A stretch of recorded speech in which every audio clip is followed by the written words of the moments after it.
आणि दवाखाने नोंदणी सेवा स्वामी भक्तांना दवाखान्यामध्ये सगळ्या लोक वाढवण्याच्या शिक्षणात संदर्भात देण्याचा आपला उद्देश आहे. तर नोकरी योग्य आहे.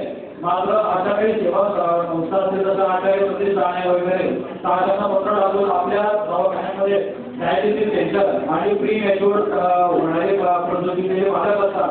शिरपूर नगरपालिकेसाठी खाजगी पेटीची व्यवस्था करण्याची सेवा संस्था पुढे आपल्याला मिळाली तर प्रायोरिटीने सर्वात पहिले आता संस्थेला आपण प्राधान्य द्यावं की जेणेकरून जबाबदारीचा सर्वसाधारण त्याला डायलिसिसचा आणि प्री मॅच्युअर बालकाचा 5,000 रुपये दिला करताय की तो जवळपास 2 ते 3 महिन्याच्या बालकाला आपल्याला हॉस्पिटलमध्ये ठेवावा लागतं. सामान्य माणसाला परवडत नाही.